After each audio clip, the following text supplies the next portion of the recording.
Hello, this is Coleman. Welcome to a brand new video, and today we'll be reacting to Mr. Nightmare.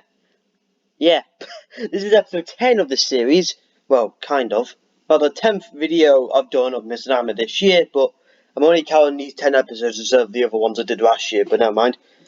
So, and in this video we'll be reacting to the older ones, from 2 years ago, something like that anyway.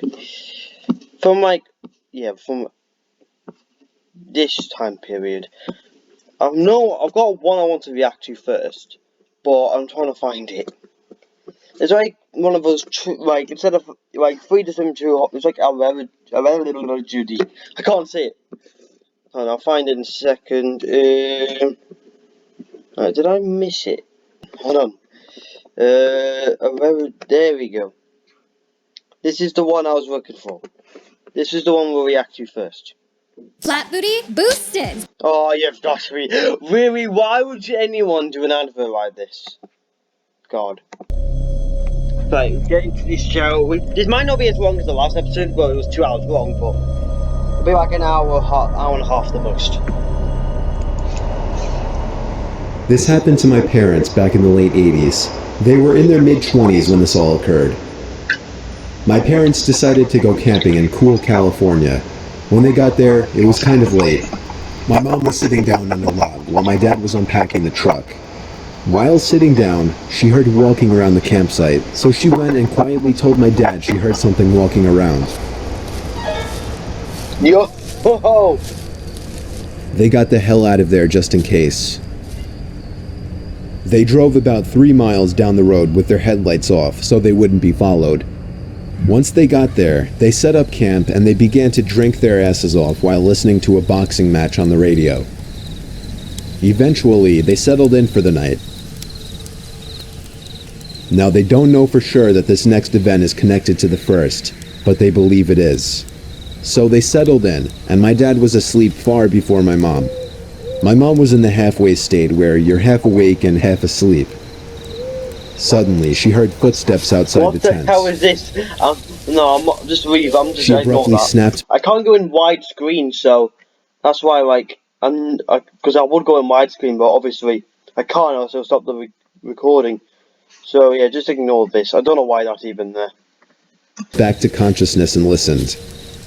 She tried waking my dad, but he was way too out of it. She listened for what seemed like hours, when suddenly she heard the words, "Here I am, I'm going to kill you," from outside the tent.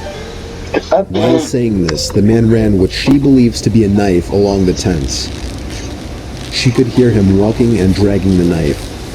She was literally frozen. She couldn't say anything or move. With her mouth agape, she finally snapped out of it and screamed, "Jim, grab the shotgun and kill that son of a bitch." With that, my dad finally awoke. They heard snapping of twigs and footsteps and heard the guy running away. Of course, my parents didn't have a shotgun. It was a bluff that actually worked. My dad got up seconds later and began to run after him, but he was long gone.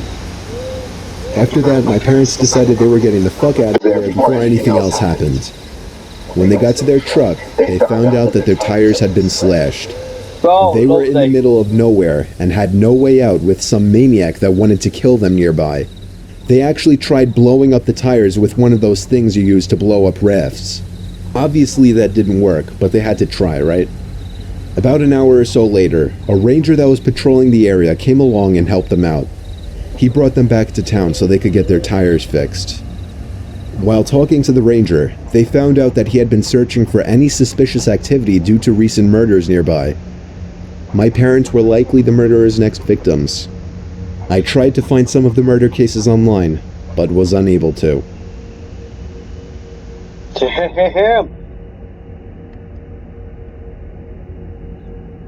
The main reason I picked this video to watch first is because one story was so good that I knew how to react to it. I began babysitting at 13 to earn some extra money to spend horribly on embarrassing things like Fall Out Boy's CDs. I would almost always work for my dad's clients and get referred by word of mouth. I was babysitting for this one family who had a little girl, 9, and a little boy, 7. No, this is it. This is it. This is the video. This is the story I wanted to react to. This is the main reason why I picked this video. Parents seemed okay, if a tad crotchety and awkward, giving me a full schedule to follow, and jokingly threatening to beat any boy who might mysteriously show up after they left. It felt cruel for them to accuse me of knowing a boy, given I basically looked like an overgrown baby with frizzly hair at that age. Almost immediately after the parents had left, the little girl started singing the words "We're all alone" in a creepy high-pitched voice. "I know," the little boy chimed in. "Let's play rape." Wait, what? What the hell was that? Wait, pardon? "I know," the little boy chimed in. "Let's play rape." Oh my god, that's too good. Okay, I won't keep pausing it, but Looking back now, I know the kid probably just heard the term on TV, knew the word was shocking, and said it just for a reaction. I totally bought into it at the time, sputtering, wide-eyed, and changing the subject quickly. These kids were hell for the next hour. I wouldn't let them watch South Park on the TV because their parents did not seem like the type to allow their precious 7- and 9-year-old to watch a show like that. As soon as I said no, the little girl said casually, "Oh, that's fine. We'll just go play PlayStation in the family room. Feel free to watch it out here." But I knew exactly where that was headed. I said they could watch any other TV show in the living room while I made them dinner. The parents had left instructions to make them sandwiches. I could handle that. Before I even got out the bread, I heard a massive crash. It seemed like the little girl had broken a glass. Tutting and pissed, but ultimately with no way to punish her, I cleaned it up while these two incredibly weird kids watched with wide eyes. Dumping the broken glass into the trash, I went back to making the sandwiches. I'm a vegetarian, so while the kids had chicken, I made a simple salad one for myself. Just as I was finishing, the little boy screamed out in what sounded like an exaggerated scream of pain. Nonetheless, I ran over to the couch in the living room to check on him. My ankle, he howled kind of dramatically. Oh my god. Seriously, I forgot how old this kid was, so I'm gonna have to watch back the footage, but who goes, my ankle? Like who, well that's probably not the way to put it, but who does that? Yeah, he was a kid, but seriously, these kids are on drugs, man. Stay off the crap. Flopping back into the couch. By the way he yelled it, I could tell he was a horrible actor. While I tried to figure out how he had allegedly hurt his ankle, the little girl slipped out of the room. Peripherally, I was aware of this, but didn't really pay it any mind. I was focused on this little boy pretending to be in pain. He kept saying, I went to stand, but it hurt too much. I don't know. He kept saying this over and over until his eyes suddenly flicked to just behind me where I could see the little girl standing with a perturbing smile on her face. And just like that, he was miraculously healed. At this point, I was just thinking these kids were really weird, craved attention a little too much, and probably needed more parental involvement. Whatever, I was 13 and that $60 was only 4 hours away. I set out the sandwiches for the two to eat at the dining table. Then I went to get us all soda and returned. After pouring soda for both of them, I realized they hadn't even taken a bite of their sandwiches yet. I asked them what they were waiting for. Then they smiled. For you to take a bite of yours. Pardon? Yeah, I've not seen this story in a while. Like this, yeah, well, this video in a while, but I just remember when this video came on. And I knew I wanted to react to it, but I didn't know which video it was, but what did they say? Or, then they smiled. For you to take a bite of yours. For some reason, I felt like my heart dropped after she said this. What the hell? Why would you wait until someone... I know these kids are weird, but why would you wait for someone to take a bite of a sandwich when you've got sandwiches yourself? Well, we'll find out. And I'm so glad I had the gut feeling to open the top part of the sandwich, because when I did, I saw glass. Broken glass. Oh, damn! Broken glass that I'd put in the trash. I stared in horror at the two kids staring at me with menacing grins. I lost it, shouting at them, explaining they could have easily injured my mouth. What's wrong with you two? Instead of crying or apologizing or pretending to be ashamed or confused, these two little fuckers began laughing. Not like kids, it was too low. It wasn't that silly, typical kid's laugh. What the It was hell? low and threatening. I'll never forget that noise. My immediate reaction was, these kids are too young to be laughing like that. I called my older sister, cried about what happened, and she came and stayed there with me. We left the house with chills after the parents arrived. I never babysat for those two again. What I can't get past is the level of premeditation that went into sprinkling that broken glass into my sandwich and the totally remorseless way they responded to my getting upset. They were unlike any two kids I've ever met before. Stay off the crap. Look at this, look at this. Oh, Pouch I automatically... don't care. I wish I could turn adverts off, man. They need to find a way to do that.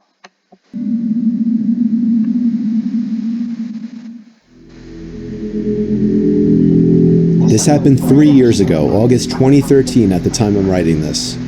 I'm 25 years old, and a few years ago, me and 4 of my buddies who are all the same age as me were on our way to New Hampshire for a vacation, or a 1-week trip rather, to a small getaway home that my buddy Johnny owns. It's in a very rural area, which is ideal for hunting, skiing, off-roading, paintballing, and overall just having a nice rural escape from the city. Why in New Hampshire, you may ask? Well, apparently his grandparents owned the land as their own little vacation spot before they passed, and he didn't want to sell it. This was the first time he'd be going up there for a whole year. We had a late start to the day, so we left Massachusetts around 3 o'clock, and after making a bunch of stops on the way there, we were finally just about there at about 7:30. It was starting to get dark now, and the isolated country roads were a bit spooky at this hour. We pulled onto the property off the dirt road, and Johnny slammed on the brakes and said, "Oh my God." We all looked at the home and saw the front door was open, and Maddie, one of my other buddies, pointed out the flashlight shining around inside the home that we could see through the window. Yo! "Dude, we gotta get the fuck out of here," I told him. Johnny did something that surprised all of us next. He stepped on the gas, approached the home, and laid on the horn for a good 10 seconds. The lights coming from inside the home went dark, and there was now nothing but a dark, unlit home with the front door open in front of us. Johnny was like, "Alright, let's go," as he aggressively left the car, ready to confront whoever was in there. What are you doing? We all followed behind. Johnny ran up the front porch, stormed into the home, flashlight in hand, and started yelling like a maniac. My heart was racing as I entered the home.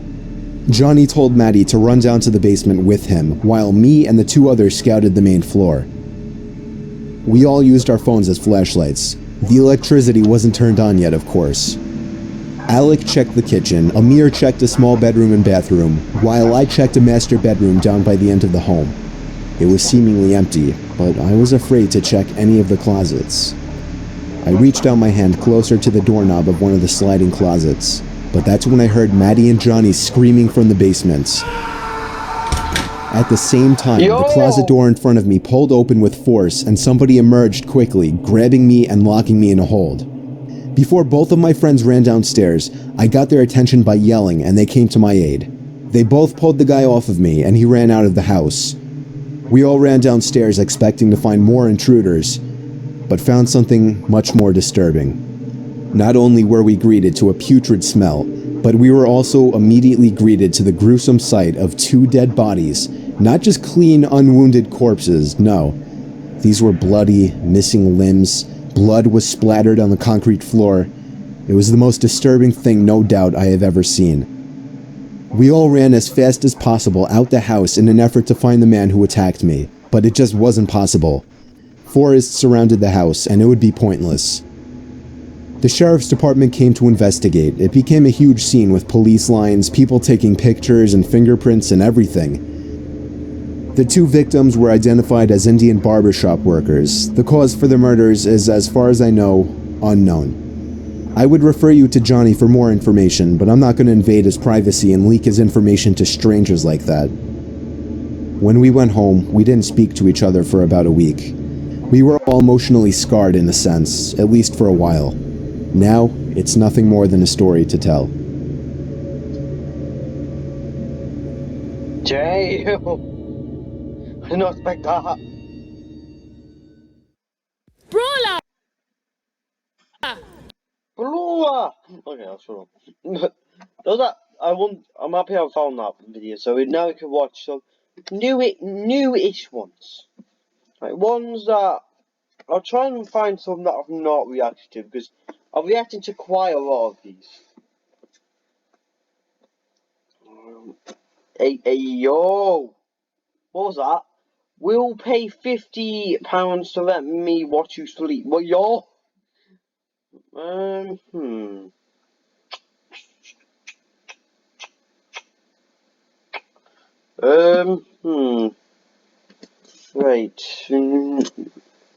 Mansion. So,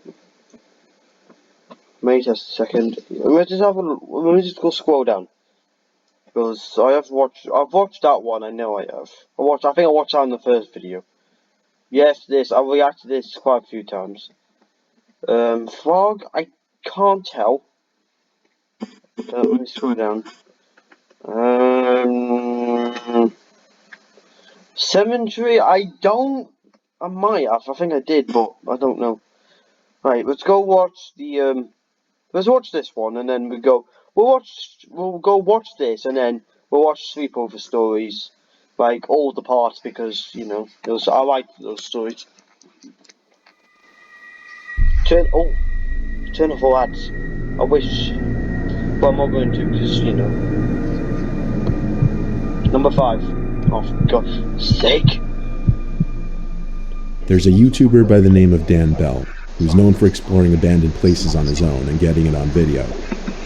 The purpose of these videos is not to catch paranormal footage, but simply to explore these places. However, in this specific video of his, a number of unsettling events take place that would make most people run for the exit. This video was shot at an abandoned children's asylum, and you could tell the eerie vibes from the place from just outside.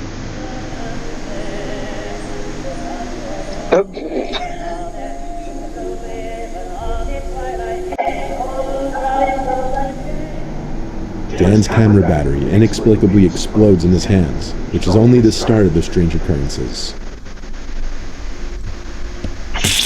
Shit! Fucking battery exploded. Soon after, without even knowing it, Dan is being stalked by an unknown presence. In this shot, you can see what looks like the shadow of someone's arm making a motion as if they had just told someone to shush. Oh yeah.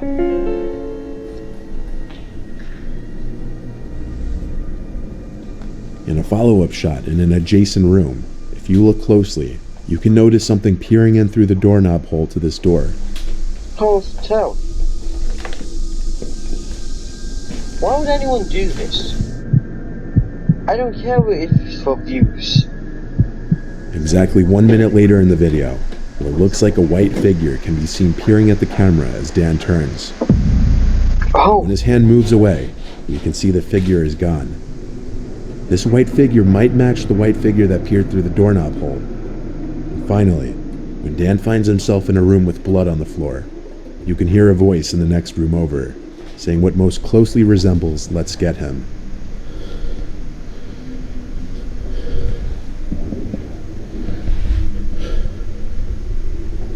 Oh, damn! Oh my god, I'm gonna fucking freak out. Go, Ben. Dan had a theory of his own as to what was following him around in there. I think that a former patient has returned to this facility, to this house, and is living here in one of the rooms upstairs. Others believe there may have been more than one person in there, and that they had some kind of white sheets over their heads to hide their identities, planning on robbing him or worse.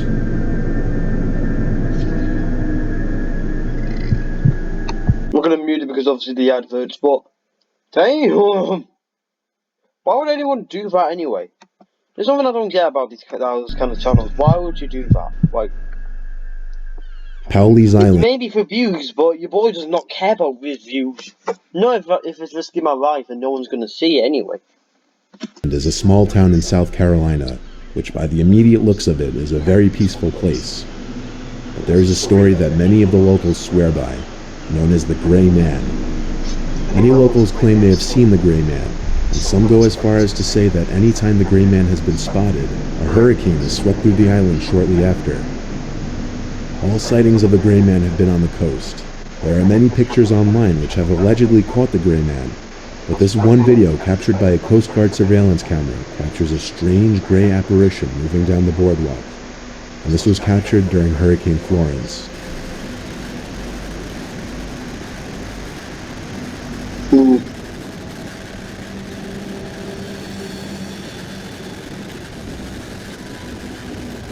Where am I supposed to be looking?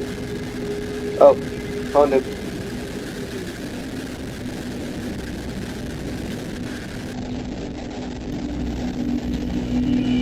You can just see like a tiny outline of a person.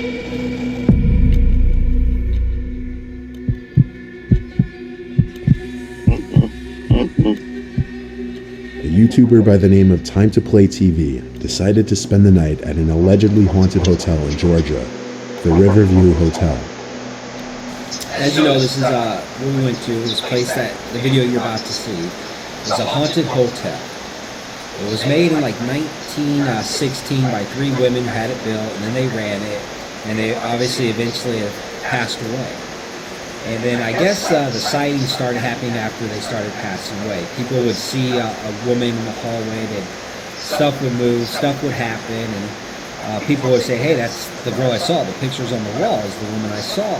His plan was to set up a camcorder in the room while he slept and try to capture any paranormal footage. Unbeknownst to him until after his visit, a visitor had recently died in that exact room he stayed in. Before even setting up his camcorder, strange things already started to occur, like the fan turning on and off and the bathroom door shutting on its own. My fan has shut off and turned back on. See that? Now the fan and the light are both plugged in behind the bed, and they're connected. So that shuts them both off. You hear the fan shut off? And the fan by itself is turned off, I want to say, maybe 2 or 3 times. The bathroom door over there, it's closed. I don't mean a little bit, I mean it's fully closed. Now, the reason it's open now is because I thought maybe a breeze, maybe something. There's no windows open. I got nothing going on, and that thing right there is just closed all by itself. It's closed right now, guys. Just move a little bit. I'm telling you, just see that? Yo! There's no one in here with me. Completely alone.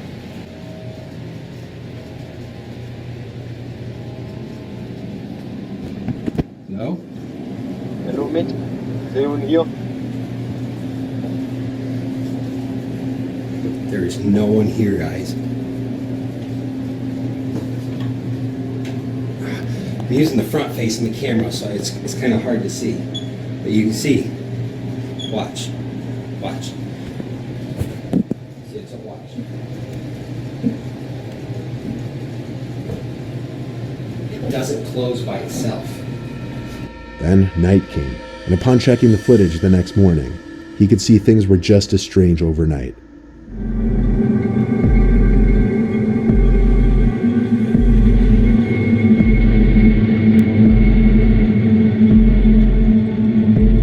Yo, what the hell? That is freaky ass.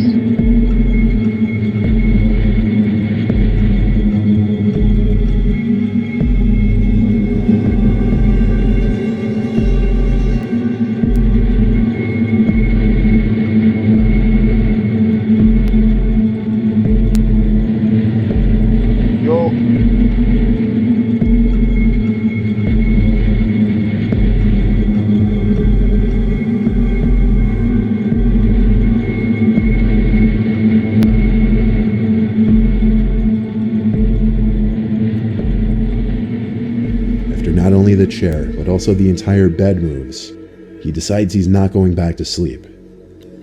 Whether this was an elaborate hoax or truly a haunted hotel room is up to you to decide. Damn, that is freaky. It's the story everyone's heard 100 times already. a house nestled in the Long Island town of Amityville, I've never heard which of it will apart from forever by be now. linked to what is known as the Amityville horror phenomenon. On November 13th, 1974, the estate was the scene of a mass murder. Ronald J. DeFeo Jr., who was 23 at the time, shot and killed with a rifle his entire family while they were asleep, which included his parents and 4 siblings.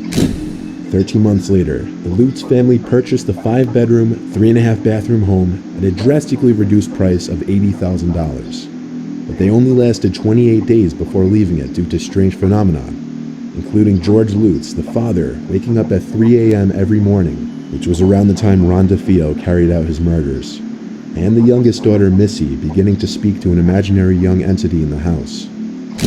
A camera investigation was conducted of the house, and out of all the pictures taken, one stood out the most. The boy in this picture is commonly thought to represent the youngest DeFeo family member who was murdered in the house, and also the entity that Missy had been communicating with. Damn. I just have to mute every time ad comes on because ads are very annoying. I wish I can turn them off, but I don't want to do it now because obviously waste time on video in it. This is another video uploaded by a YouTuber who decided to venture How out many are alone from to an YouTubers? allegedly haunted abandoned building. This time, a house in a rural part of Japan, seemingly in the middle of the woods. While scoping the perimeter of the house, the cameraman is suddenly startled by this. 音がやばい。何何何？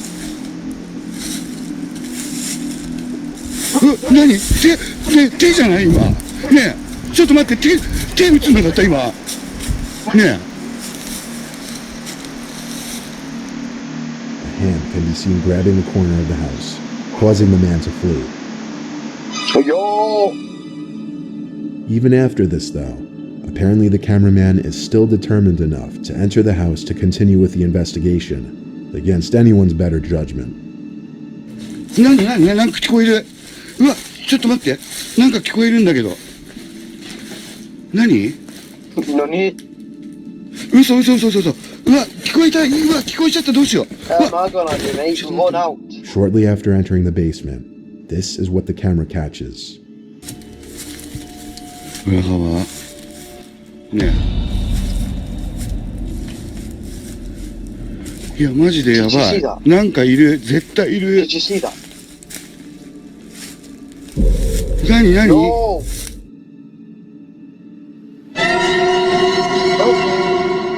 The cameraman was clearly being stalked by someone in this house. By who remains a mystery. Some reactions to the video even suggest that it may have been the ghost of someone who formerly lived there.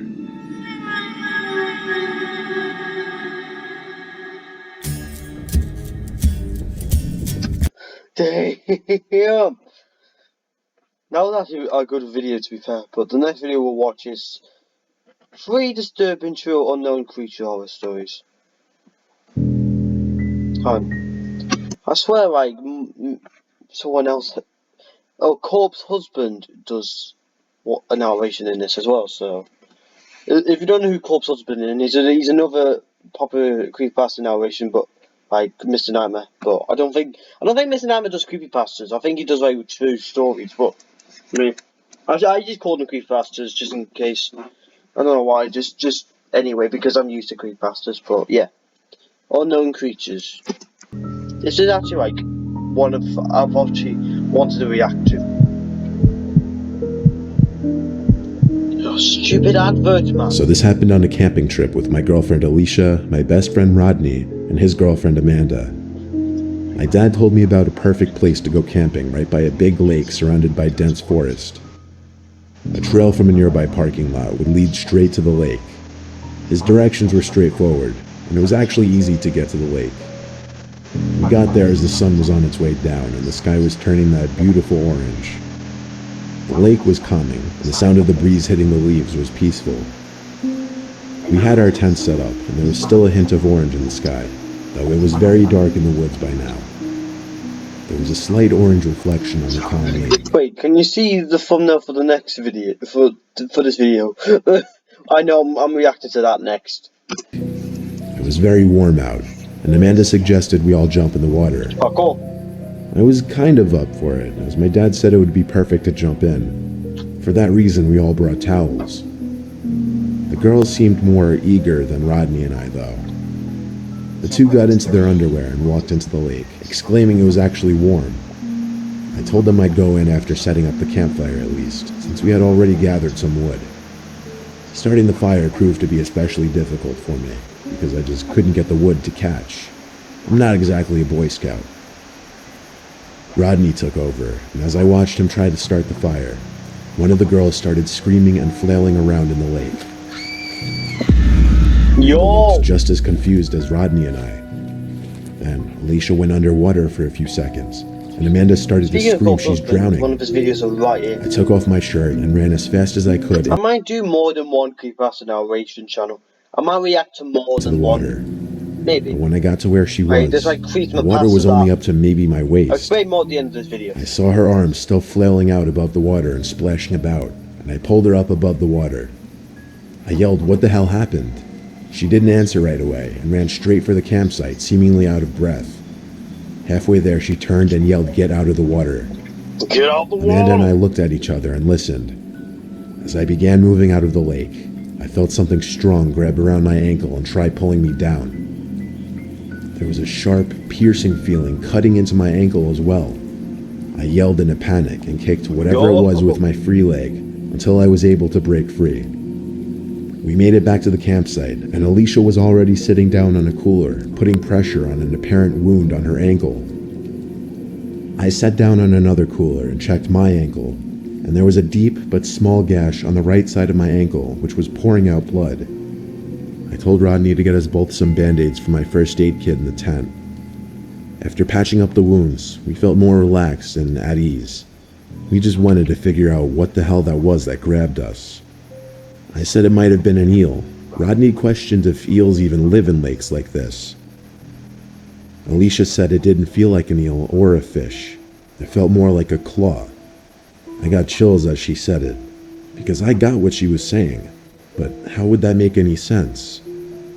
Regardless, we stuck around because whatever got us was in the water, and we were on land. Nothing could happen now. By this point it was dark out. The sun was completely gone, and the only light was from the fire. We were a couple beers deep, talking about life, about mutual friends, and occasionally bringing up that thing in the water again. All was well, until a splash came from out in the water.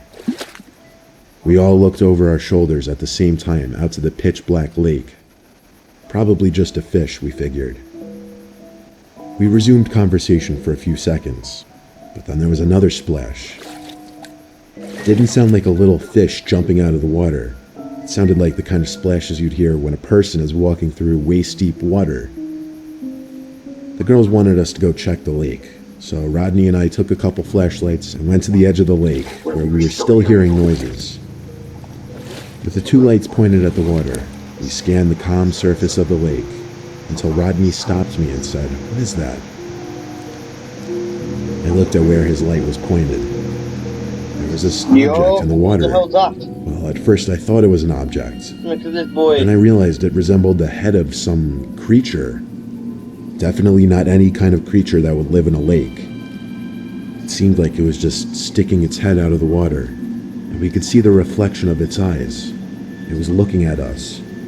Then it moved, as it rised up slightly out of the lake, making another splashing noise. That's when Rodney and I screamed "Go" to the girls. Go, go, go.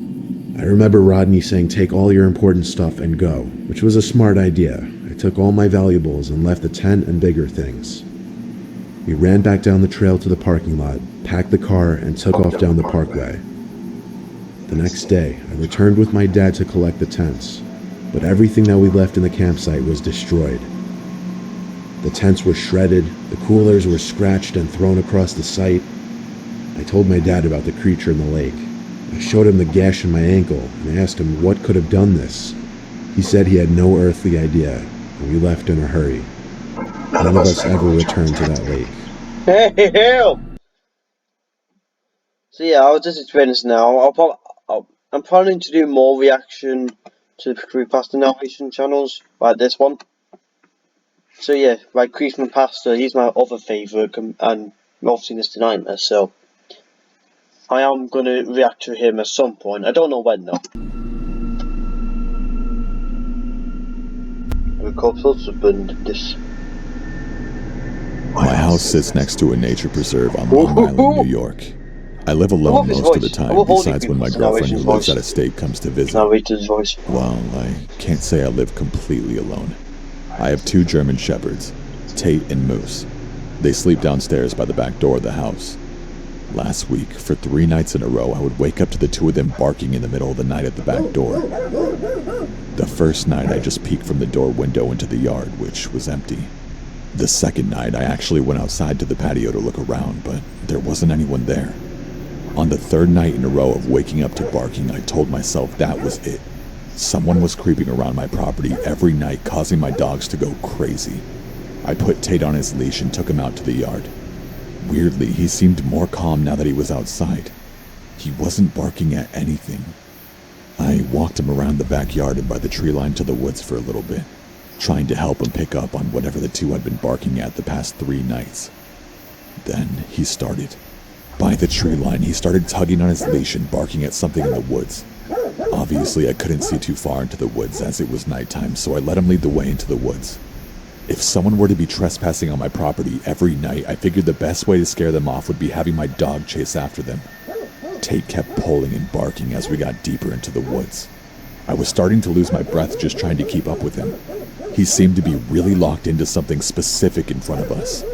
But eventually Tate stopped pulling and barking, and just stood there with his ears bent back, as if he were in a defensive position. He suddenly looked scared, as if he was looking straight ahead at something.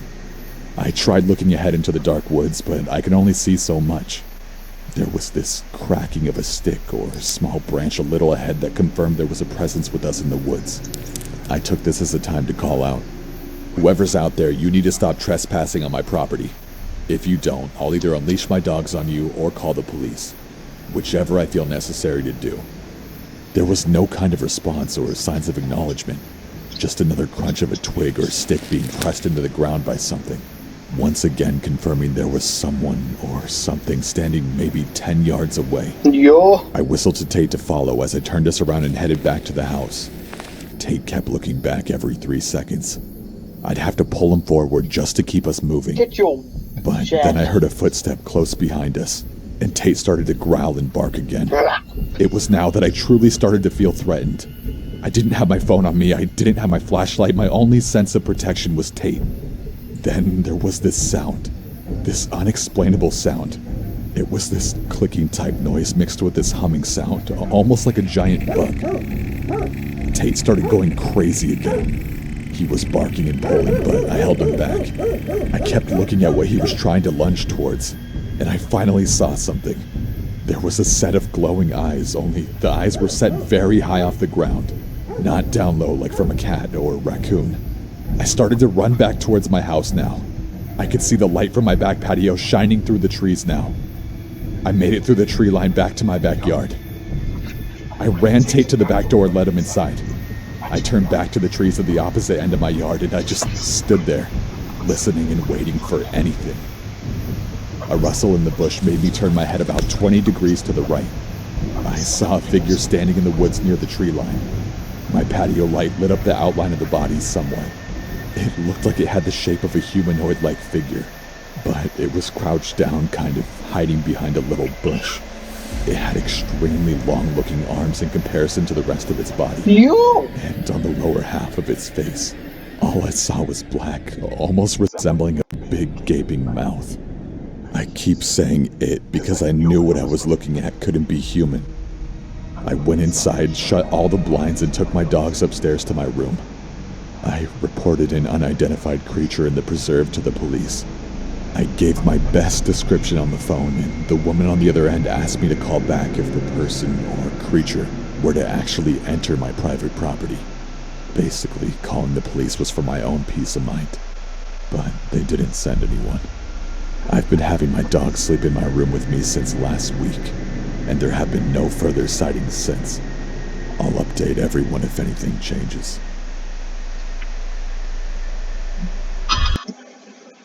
Yo, what the frick? Yo! I wasn't expecting that, to be honest. My wife and I have lived in our Chapel Hill, Tennessee farmhouse for over 15 years, and for 14 straight years, nothing out of the ordinary ever happened. Our kids have all moved out. It's just me and the wife in the house now. February of 2019, bizarre things started happening. I woke up in the night to my wife shaking me. She said she heard a noise outside the window. She wanted me to go check. I simply walked over to the window, lifted it up, and had myself a look outside. It was chilly out there, so I didn't want to be looking outside for long, but the coast was clear. I shut the window and assured my wife it was okay, then crawled back into bed. Before we could even fall asleep again, there was a noise that made both of us sit up. A sharp but quick click at the window. Yo! My wife is no scaredy cat, but she grabbed my arm, clearly worried. She asked me to take the shotgun out there and see who it was. I told her to relax, and I checked the window one more time. I was shocked to find a small scratch in the glass from the other side. I said, "Honey, look at this," and she came over. She put her hands over her mouth and said, "Oh my." What did it? We didn't have a clue. Must have been some big animal, I figured. The next morning, I went outside to inspect the outside by the window. There were no footprints in the dirt by the side of the house. Nothing strange at all outside, actually. So we move on to the next night. It was a rainy, warmer night for February. My wife and I tucked in under the sheets again, and once again there was a sound that could be heard over the rain outside. It was this scraping type sound, muffled of course because it was coming from outside. The sound seemed to be moving closer to the window, then it stopped. My wife and I, sitting up again, looked at each other, and she didn't even have to tell me to go outside this time. I took the shotgun from under the bed again, put on my raincoat, and ran outside as fast as my old bones would allow. My wife turned on the light in the bedroom, which gave me enough light to see these huge scrapes in the vinyl siding. They looked exactly like claw marks.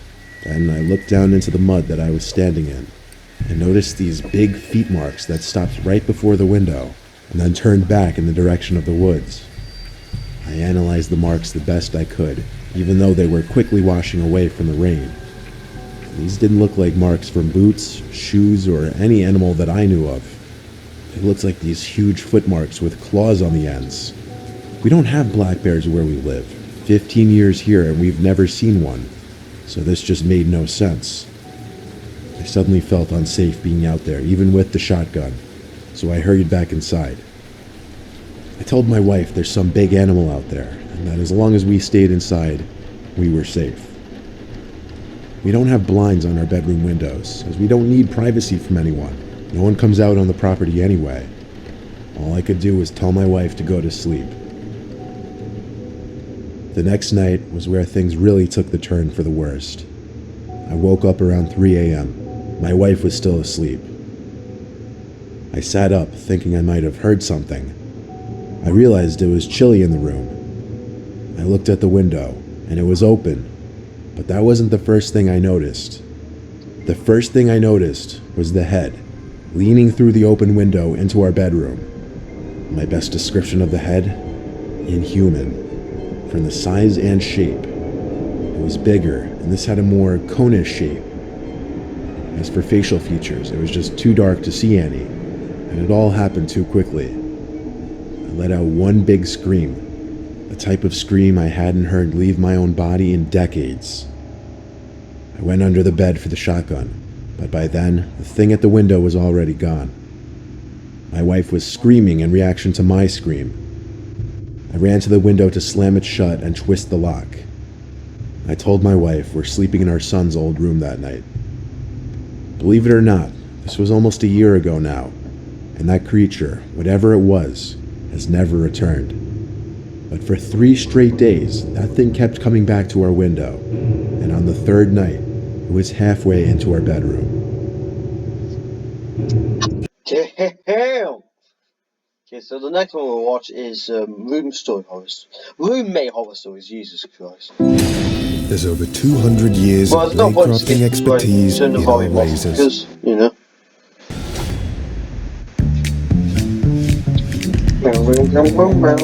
Psych. Roommate, always Torres.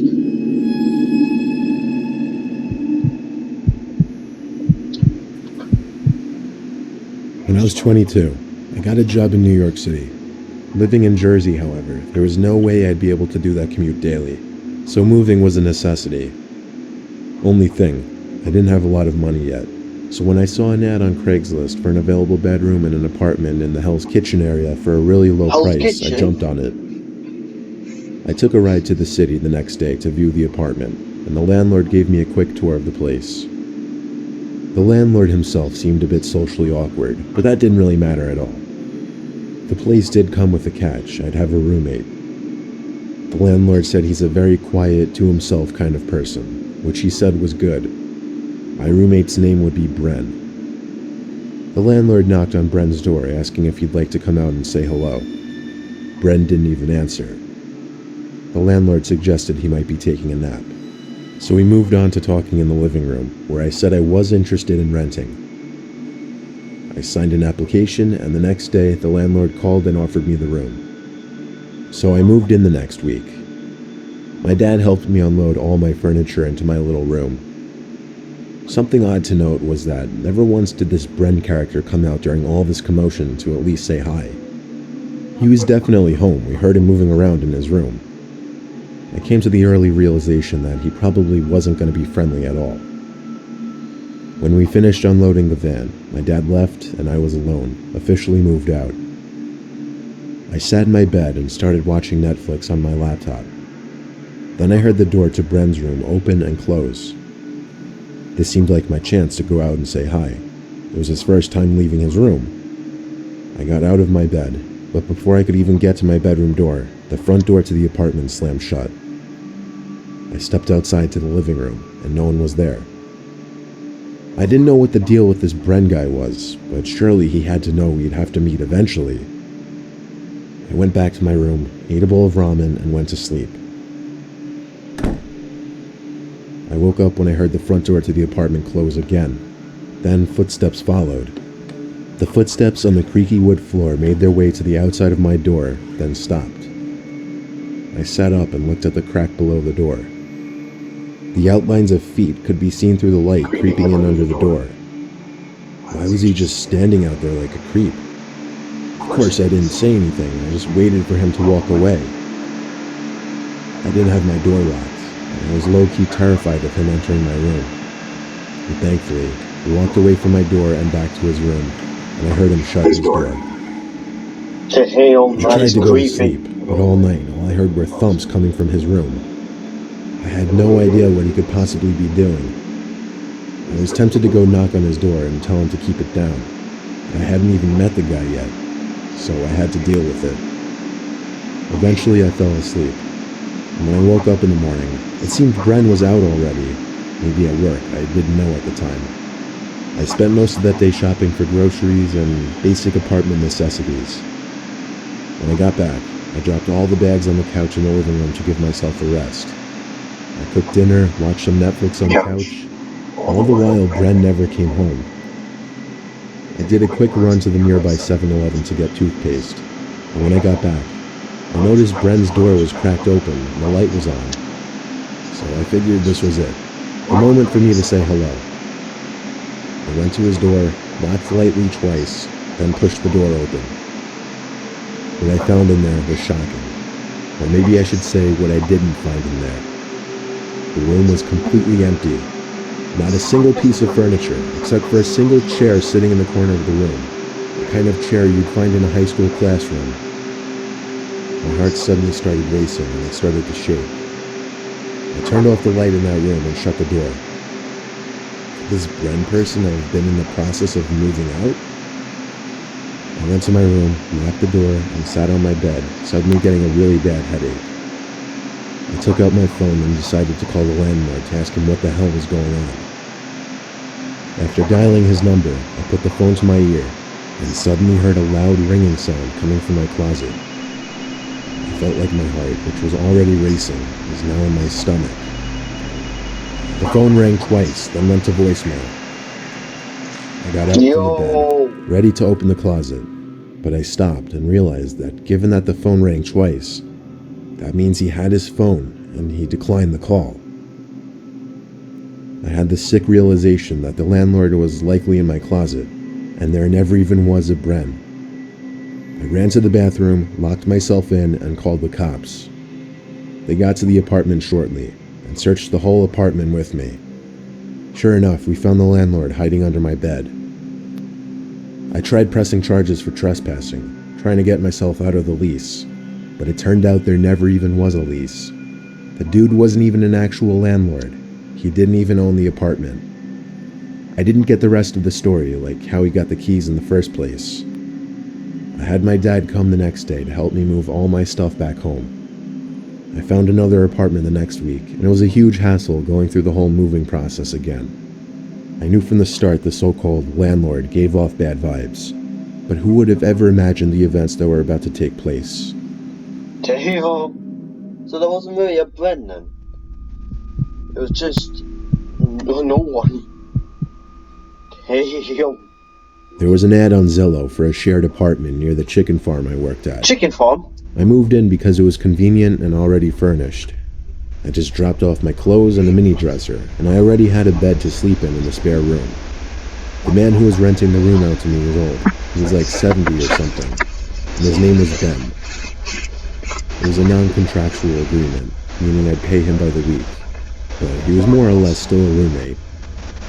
He was very old-fashioned, and that included everything in the house. I've never exactly come from a wealthy family, so trust me when I say this was a steal for me. One night after getting home from a long day of work, I collapsed into bed and fell asleep like a baby. But suddenly, I awoke to the bedroom door opening. Yo! Light poured into the room from the hallway, and standing in the doorway was the old man, Ben, with his hand on the doorknob. He said in his deep, hoarse voice, "Stay out of the basement." He said he knew I went down there. I defended myself and assured him I didn't, because I actually didn't. He shut the door, and I heard him walk downstairs. I sat there thinking this guy must be unstable or something. The next day, I was off from work. Ben took his old jalopy down the road. I'm guessing to the store. While I was alone, I stared at the basement door. I knew it was the basement door because I'd seen him go down there before. I went to open it just to peek downstairs, but obviously it was pitch black down there. I would have never been compelled to go down there if it weren't for his bizarre remark about not going down there. But I figured he wasn't going to be home anytime soon, so I continued down. I found the light switch at the bottom step for some reason. It was for the most part a normal basement so far, but there was a door in the corner. Behind that door was something unimaginable. The door was very hard to open because there was some rubber concealer under the door. I'm guessing to keep that awful smell out of the rest of the basement and house.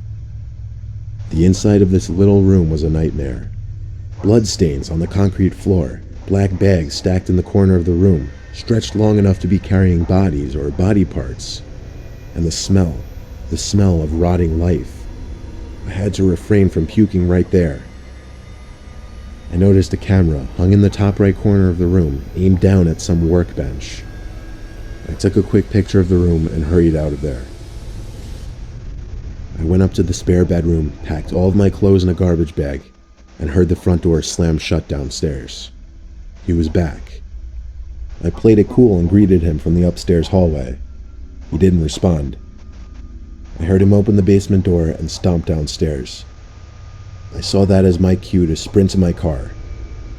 I made it to my car and without looking back, drove away from there.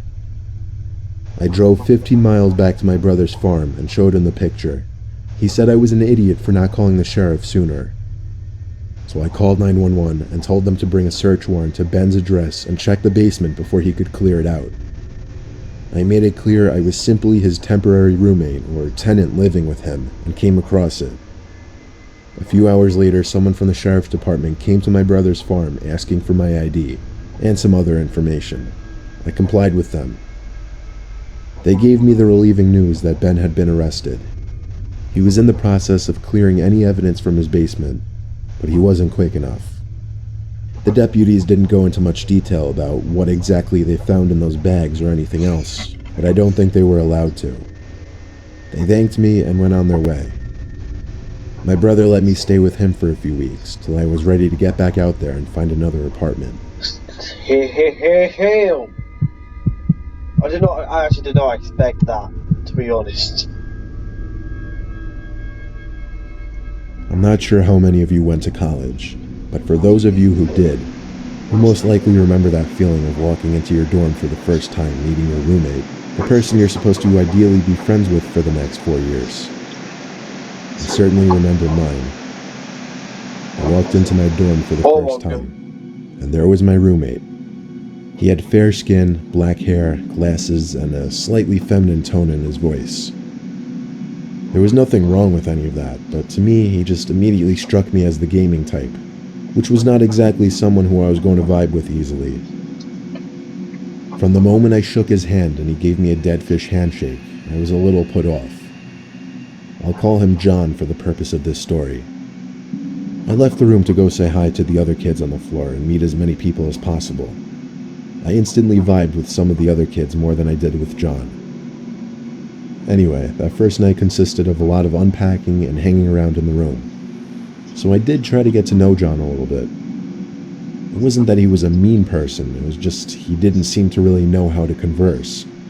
I would ask him questions about himself, and he'd give me one-word responses, or responses that barely even made sense. He even went to bed really early, shutting off his lamp at like 10 o'clock. No one had classes the next day, so I just found it odd. I put headphones in and watched videos on my phone until around 12. Then I went to sleep. The next morning, a few of the guys on my floor and I went to the dining hall together. When I got back to my room, I noticed my duffel bag was moved. I looked at John, who was sitting on his bed, then went to go through my bag to see if anything was missing. I couldn't find what it was, but my bag just seemed lighter. I straight up accused John of going through my bag, and he denied it with a very aggressive tone. What could I do, though? I didn't have cameras in the room, so I couldn't prove it. The next night, I tried inviting John out with me and a couple of the other kids from the floor. He didn't want to go, claiming he was trying to stay on top of his work as soon as possible. So I went out, and when I got back, John was fast asleep. It was kind of late, so I just went straight to bed too. It started to rain pretty heavy outside. A storm was in the forecast. I woke up in the middle of the night hearing thunder crashing. I was too comfortable and lazy to roll over and look outside, but even with my eyes closed, I was noticing the constant flashing from the lightning. If anything, it actually helped put me back to sleep.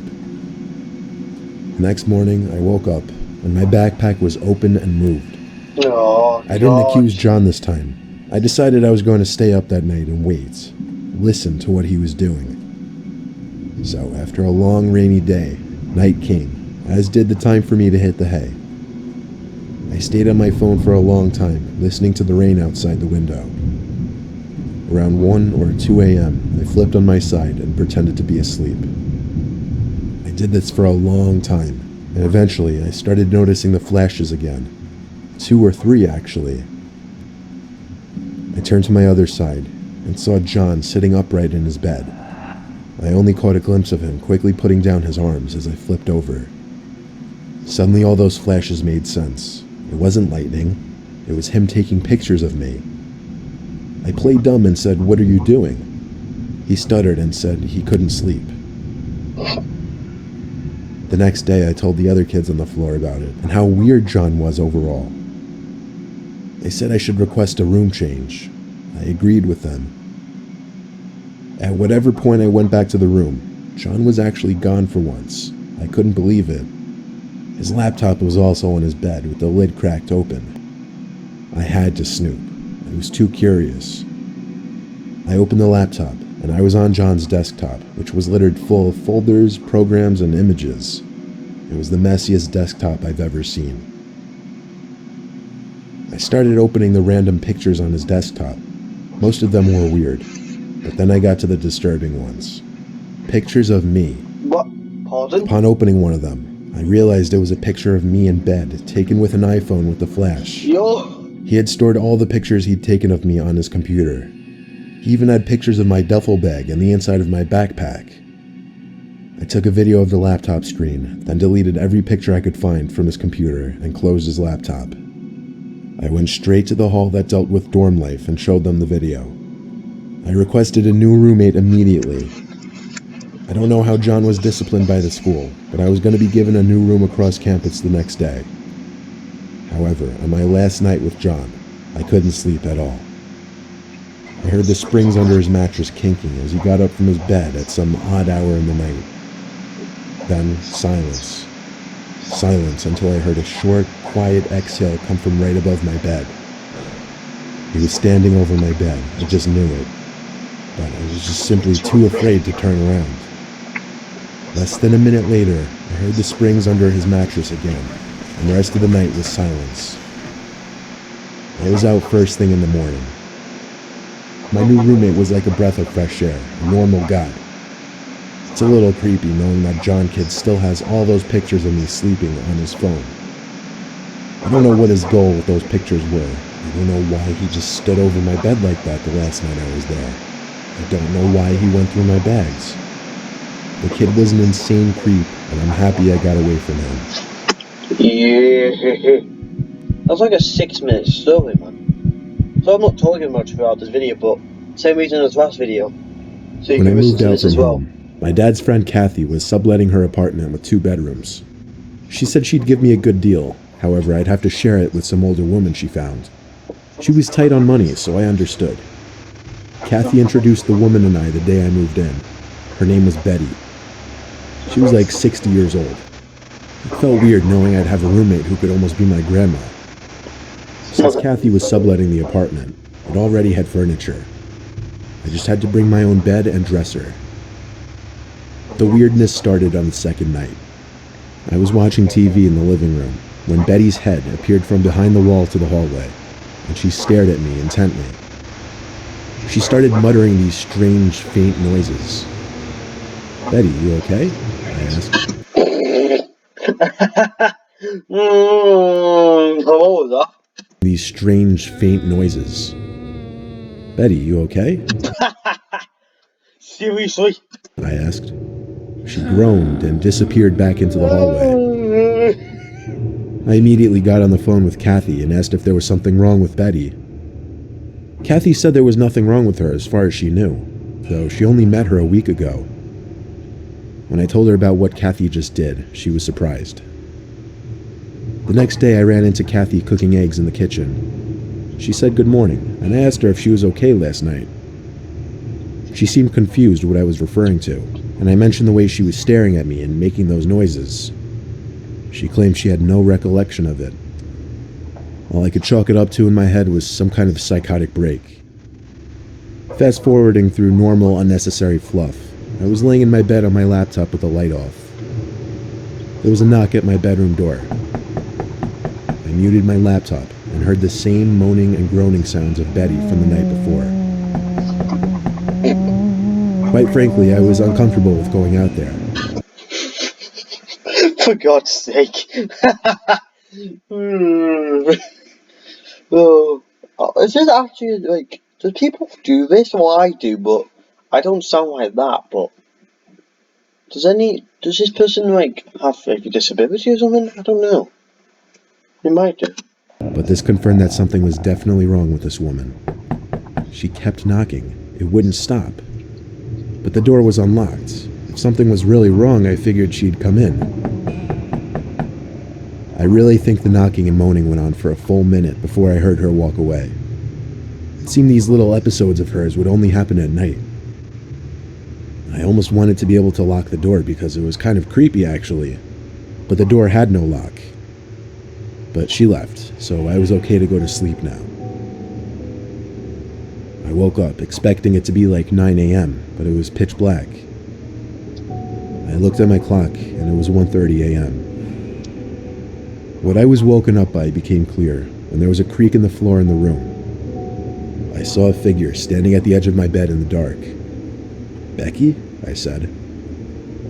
I heard the familiar groaning sounds again. I flipped on the lamp next to my bed, and there she was. This 60-something-year-old woman, with her long graying hair all disheveled, looking like a half-awake psycho. But really, the first thing I noticed was the large knife in her hand. I screamed a horrific scream as I curled up in the corner of my bed, expecting her to attack or do something. But she just kept making her strange sounds. Then she left the room. I ran to shut the door and block it with the dresser. I tried calling Kathy, but she was obviously asleep. Well, most people would be at 1:30 I a.m. had to make it through the night, and it was a long 6 hours before the sun came up. I called Kathy at 8 and explained everything, and then I told her she needed to evict Betty immediately. She couldn't believe it, but she still apologized and said she'd be over that day. Kathy came to speak to Betty. She couldn't just evict her right away without a notice, though, and the eviction process takes months. So Kathy told me it was best if I just left the apartment and found somewhere else to live while she dealt with Betty. Betty apologized and said she had no recollection of any of the stuff happening. After Kathy and I did some research, we determined Betty most likely had a severe case of sundowning syndrome, which causes people to become confused or aggressive late in the day when the sun goes down. It's really terrifying knowing in whatever confused state of mind she was in, she likely had the intention of coming into my room and stabbing me for whatever reason. Damn. Right, let's go see if there's some more stories down here. What are the comments though? Damn, the guy who lived with Ben actually took a picture. What a legend. What's our brother? Shout out to you. Ooh, this one. Oh, why did you do this? Why would you bring up this? Why? Oh, no.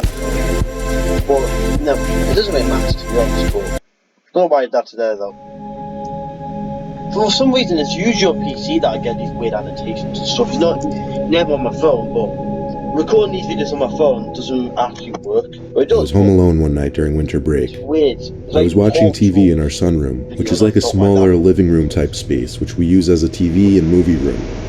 There was also a door to the side driveway in this room. I had all the blinds shut and was under a blanket watching some random movie I don't even remember, and out of nowhere the lights turn on outside. We have a motion sensing light out there, so the fact that it turned on was concerning. I had to lower the volume on the TV to listen up for any possible sounds. It was unlikely I'd hear anything from outside though, so I lifted the blinds briefly just to do a quick check. It was clear. There was no way that I know of to shut off that light, so as annoying as it was, I just had to wait. I figured it was a raccoon or a possum or something that might have triggered the light. Though the more I thought about it, the less that made sense. So I put on my shoes and just walked around the driveway to ease my mind. No one was there, so I could go back to watching TV with a clear head. Some time passed, and I suddenly heard a bucket full of something fall over outside, and then the motion sensing light turned back on. The first time it happened, I was concerned, but now I was straight up scared. Someone or something was out there. I was hoping it was an animal, but I really started to doubt it. I didn't want to get up because the couch was actually the only blind spot from the door to the side, and I had a fear of getting up and seeing somebody standing at that door. I wanted to shut the TV now, but the remote was in the middle of the coffee table, and I was afraid to even move that much. I looked to the blinds, which were fully pulled shut. However, I wasn't looking at the blinds. I was looking at what I saw through the blinds. There was a perfect outline of a person standing on the other side, with their arms stretched out a bit from their body. I don't know how to describe in writing how I felt in that moment. There was an intense feeling in my heart and stomach area, and I felt like it was harder to breathe. That's how scared I was. I got up from the couch as quietly as I could, but before I could even get to the door that separates the sunroom and the dining room, the person on the other end started knocking aggressively on the window. I wanted to scare them away somehow, but I was too scared to go out there. So I screamed in a shaky voice, "I'm calling the cops." I would say if I was I stood by the doorway for a second to see if they stopped, and they did. But I saw the shadow beyond the blinds move towards the door, I saw some old, crazy-looking woman with wiry hair on the other side of the door. For a moment, I felt less intimidated, until she started banging on the glass of my door with both hands, screaming as if she were mental. I slammed the door to the sunroom and called 911. I reported some crazy, mental old woman attempting to break into my house. I was told to wait in a safe, locked room with a weapon to defend myself until the police arrived. Any nightmare I ever had about a break-in came true when I heard glass shattering outside of the bathroom. I waited a minute after not hearing anything to slowly and quietly unlock and open the bathroom door. I peered into my living room, and there she was, the old woman with the wiry hair, standing in the middle of my living room in front of a broken window. She spotted me when I had the door open and came rushing over to the door. I screamed like the scared 17-year-old I was and slammed the door shut again. Just stay in the toilet. Just stay in the bathroom until the police arrive. That's what I would have done. Even if she does knock on the door, she won't get in. Well, I hope not, but she has less of a chance of getting you if you do that than just staring out on for noticing you on top of the stairs. The old woman started knocking on the door and wouldn't stop. She was saying things under her breath on the other side, and I couldn't make out any of it. I was too busy crying and begging her to go away. I finally heard a bang at the front door, so I opened the bathroom window and screamed help. 2 cops came up to the window I was screaming through, and I begged them to crawl through the broken window out back. They assured me they'd be okay and they'll be right here. The knocking at the door stopped, and a sudden commotion was taking place outside. I heard the 2 cops scream at the woman to step away from the door. When I stepped out from the bathroom, the 2 cops had the insane woman detained. I imagine they did it pretty easily. The woman looked at me with a look of crazy in her eyes, and I looked away. It turned out the old woman lived in a nearby house with some woman who never leaves the house. None of the neighbors ever really see her. The old woman was messed up in multiple ways and belonged in some kind of special care place. My parents pressed charges on the younger woman because they felt as her supposed caretaker, she should have been held liable for allowing a mentally disabled person to break into someone else's house. Sadly, my parents lost the lawsuit, but the old, crazy woman was out of our neighborhood at the very least, and was put in some kind of treatment center.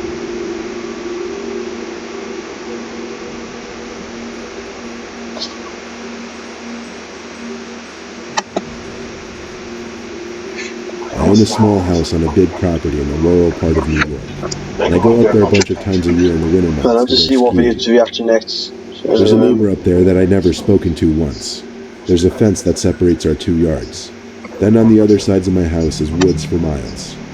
There's another neighbor further down the road, across the street, and I'd met him a number of times because he happens to go skiing too, so we got to know each other based off that. I went up this past January for the first time in the season. As I walked up to the front door, I heard a kid laughing nearby in the neighbor's house's direction. I figured they had kids, which was news to me. Stepping into the house for the first time each season was always weird. A house that would be empty for a majority of the year, so I'd have to turn on the water and heat and everything, of course. The first night, I slept like a baby after the 4-hour drive from Connecticut. The next morning, after eating breakfast and changing into my ski gear, I went outside and found a big red ball sitting in the snow on my front lawn. It wasn't there the day before, so I assumed it belonged to the neighbors. I took the ball and threw it over the fence separating our properties. Red ball. Then I went off to the ski lodge to meet my friend, and we spent the day skiing. When I got back, it was dark out. I'd eaten dinner with my friend, so I was ready to go to bed. Walking to the front door, I noticed that once again, that big red ball was sitting on my front lawn. Now it was getting a bit odd, but once again, I threw that red ball over the fence. I woke up in the middle of that night to laughing outside. Kids' laughter. It was like 2 or 3 a.m. A kid playing outside made no sense. I went to look out my window. I couldn't see any kids though, and now the laughter had stopped. However, I did see something sitting on my front lawn. I couldn't tell from the window, so I went outside into the snow in my slippers and robe, and saw that red ball once again sitting in the snow. I got chills as I saw it in the same spot once again. I took the ball, and this time instead of throwing it over the fence, I brought it inside my house. I went back to sleep, not hearing any laughter outside again that night. The next morning, before going skiing again, I walked over to the neighbor's house, knocked on the door, and finally introduced myself. Surprisingly, he was an elderly man who seemed completely innocent. I questioned the child's laughter I kept hearing, and the ball that kept ending up on my lawn. He told me there were no kids around there. I got chills again. I thanked him, shook his hand, and went back to my house. I left the red ball in my living room, and drove back up the mountain and had another day of skiing with my friend. When I got back to the house that night, I was completely exhausted and ready to go home the next day. I threw all my stuff on the couch and figured I'd pack it all up tomorrow. I literally crashed into the bed as my whole body was sore, and I fell asleep like a baby. Except I woke up to a kid's laughter outside again. I jumped out of bed and ran to the window to look outside. There was the red ball, sitting in the snow again. Yeah, yo, what the hell? I ran to the living room and tore the room upside down looking for the ball. I still know to this day I'd left it in there when I left, but it wasn't there now. I suddenly didn't feel alone in the house. I turned on every light as I packed up all my wet gear into my bag. I threw everything in the bag so I'd be ready to go if shit hit the fan. I made sure all the doors and windows were locked, and they were, so it made no sense. I left the lights on and went back to my room, shutting off only those lights. I looked out the window, and far behind the red ball, out in the snow, was what looked like a kid. A kid just standing stiff, looking towards my window. I ducked down and closed the blinds. I closed the blinds to every window in my house. I tried my best to just go to sleep and ignore it. It was a long hour before my exhaustion overcame my fear, and I fell asleep. I woke up the next morning, skipped breakfast, packed up the car, and sped the hell away from there, not looking back to the red ball that was still on my front lawn. I've never had anything to be stolen in that house, so I was okay with leaving it in this situation. Either way, I can't figure out how whoever was out there got into my house to take the ball out in the first place. And that child's laughter still haunts me. But the scariest part of the whole experience was seeing that child standing outside in the cold snow in the middle of the night.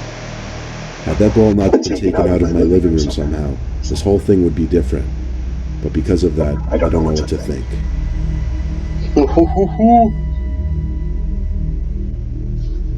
Yeah, you are starting and I'll look for a short one.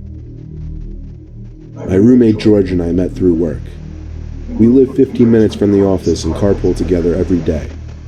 To get right into it, recently we got a new neighbor. As recent as 2 weeks ago, actually. We didn't see him unpacking or anything.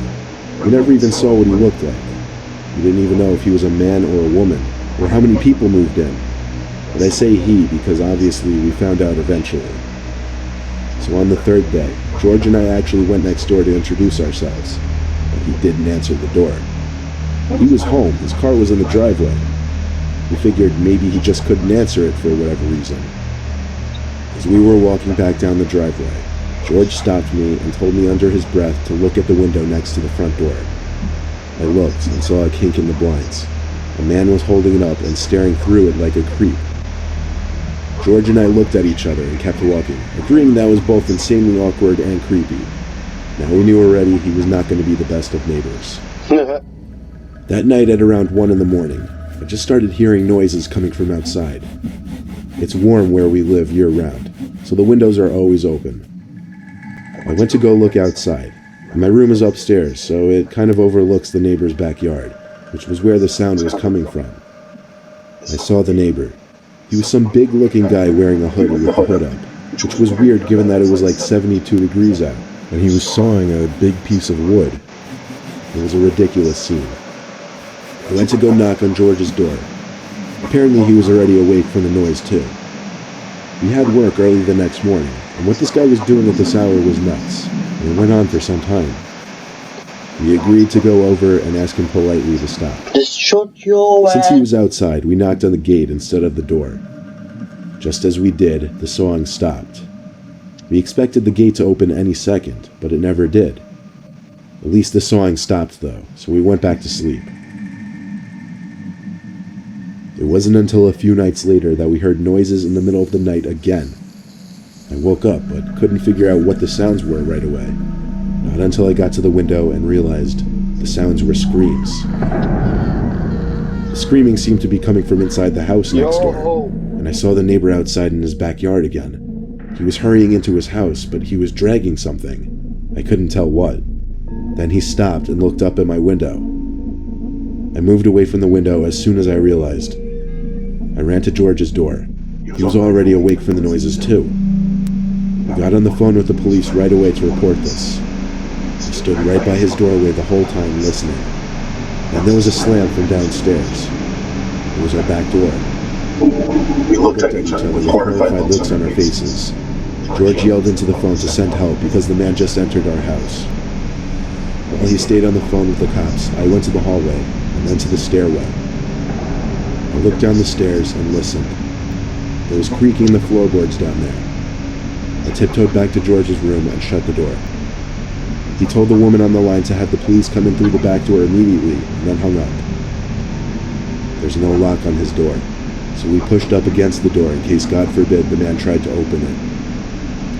I heard footsteps coming up the stairs fast. Then the bathroom door opened. Footsteps then moved quickly to George's door, and we began to push as hard as we could.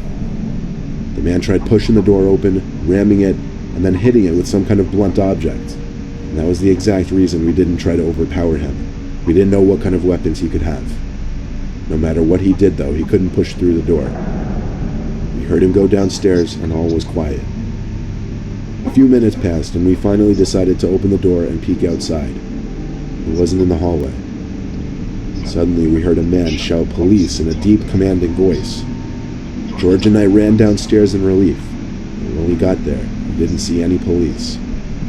I noticed right away, however, that someone was hiding behind our dining room table.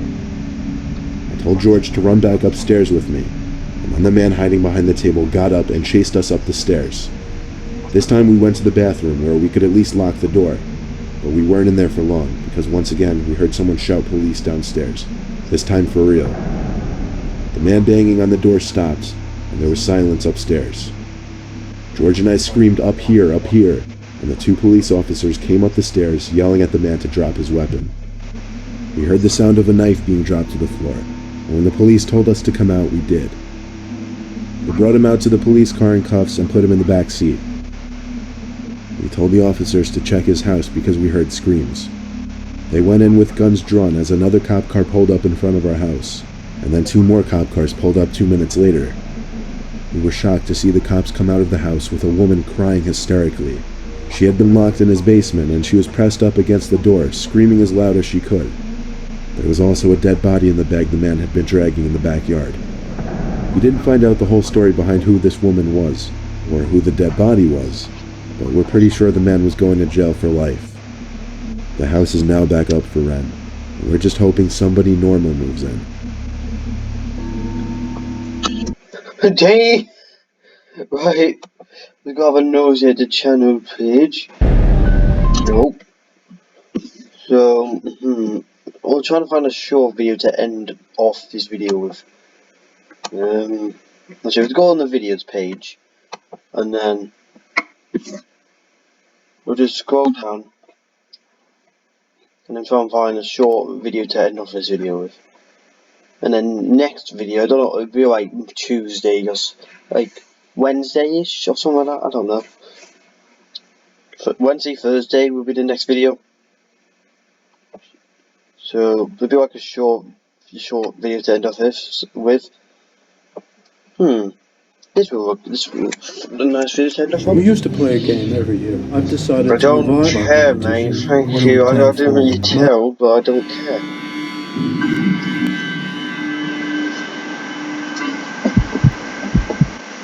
The user of a picture collection website shared a freaky find at his grandparents' house, more specifically in their shed, which hadn't been open for over 10 years. He made the discovery during efforts to tidy up the entire area and remove junk.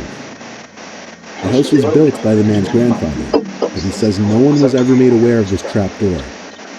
He took some pictures of the view from inside the hatch, and in one angle looking straight down, There appears to be an old sofa sitting in the Yo, room. what the He hell? also managed to spot a passageway from the hatch, which connects to the barn next to the shed through another hidden entrance behind unused shelving. He said he was going to try to go into the creepy room, but backed out when he thought he heard a whispering noise coming from inside. A man who had recently bought his first home made a rather unusual discovery in the basement.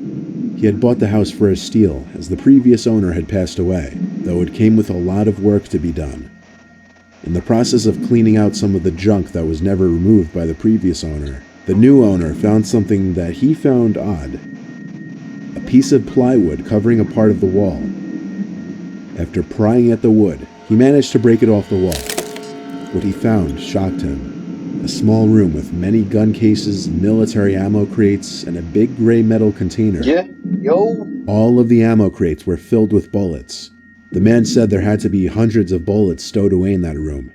The most notable find, however, was a large safe, and it's unknown whether he was ever able to get it open, as there have been no update articles.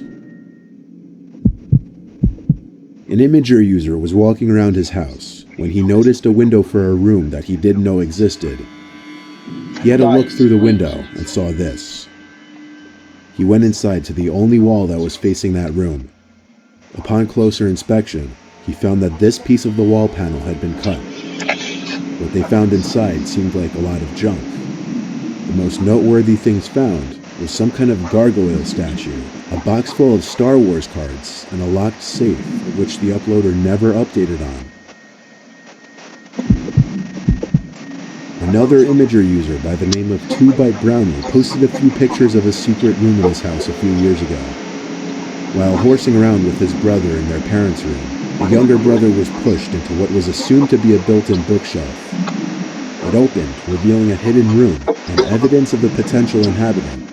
Moving on, as if this hidden room reached by a black spiral staircase wasn't creepy enough, there was supposed evidence that someone was down there, but the siblings found a crawl space halfway down and saw this. 2Byte Yo, Brownie what the writes, hell's someone that? was living in our walls. That's my Halloween candy that someone came in my room, took from my bag, and then brought back in here. About 30 seconds after taking this picture, we realized what it meant and got out of there. The fresh-looking banana peel suggests that someone had recently been down there, or perhaps it was a setup. 2Byte Brownie wrote in response to this that he had been eating it when they walked down to the room. Seeing the blanket in the dimly lit space, he tossed the banana at it. So was this a hoax, or was somebody secretly living in this home? Tony Smith had just bought his first house. Whenever entering the basement, he would hear strange noises coming from inside the walls. Strange noises like screaming, laughing, or moans of pain. The sounds came from beyond the part of the wall where no rooms were. I assumed it was some kind of animal, Tony stated. One late night, Tony awoke to metallic banging sounds coming from his yard. He took a peek out his window and saw some kind of metallic door open from the grass as a shadowy figure emerged and ran down his driveway out of sight. He got a closer look at it in the daylight. It was some kind of hatch door disguised to blend in with the grass. Tony never went down there. He just sealed the thing shut before whoever was in there could come back.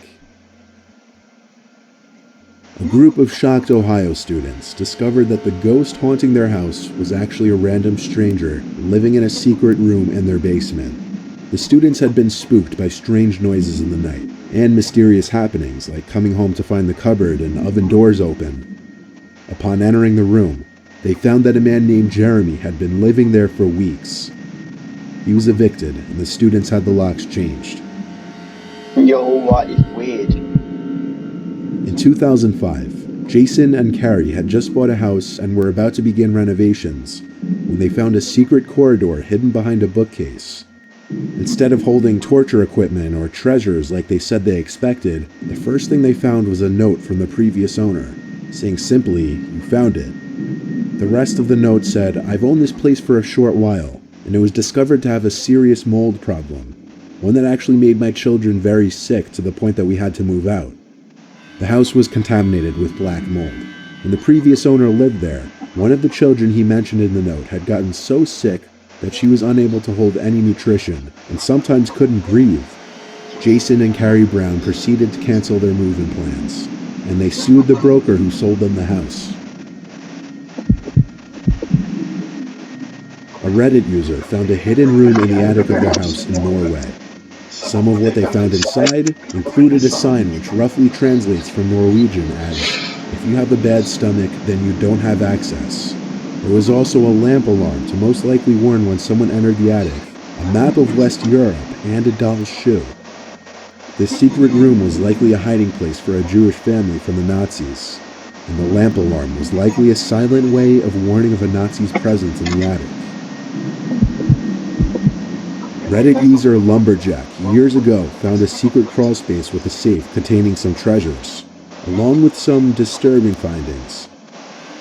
Some of the treasures include a pile of envelopes with paper money of various countries and origins, along with a jewelry box with watches, tie clips, a key, rings, and a lot of gold and silver. Yo! The discovery that's downright disturbing features the tapes contained in the safe. One with the words "No, no, no" scribbled all over it. No. Along with the tapes was a note that read, "Save yourself." He turned the tapes into the police, and their contents are still a mystery. A student living in New Mexico was living in a single-floor house bought by his father for him. He reported hearing a strange banging coming from below the floor during one night on his first week. A few nights later, he found a door in the floor in his pantry closet. It led to a mysterious-looking room with a light on, along with a fan blowing. There seemed to be a desk with a few gadgets and a few cabinets. The design of the room was completely off from the rest of the house. However, the creepiest thing was the cigarette found on the desk that had seemingly just recently been put out. There weren't really any clues as to who was down there or what was going on. Yo, what the hell? That is weird. I like this music though. I like on these shorter videos that they do like this sound. They have this music. Just trying to do it by myself. It's all about me. Well, that's gonna be the end of this Mr. Nightmare video. So I hope you all have enjoyed it. Well, I have. But yeah, the next episode of this series will be coming out at some point in the week. So hope you tune back to watch that anyway. Because I'm going on holiday on next Monday. So So there will be no videos, and there will be maybe a video on Wednesday for my Epic Road anniversary. But it might be just building a new minigame or something, because I don't have anything planned for it though. But it will be my 2-year anniversary Epic Road video, so possibly 2 episodes will be coming out that day, maybe. If not, my Epic Road and the Mr. Nightmare video might be coming out, but I know my Epic Road will be coming out then. But if not, then the Mr. Nightmare video will come out Wednesday, it'll be coming out the Thursday. Because it's Sunday when I'm recording this, and this will be out obviously on Monday. So yeah, that's pretty much all I have to say really. But yeah, hope you have enjoyed.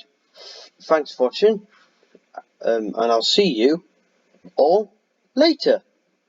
Bye bye.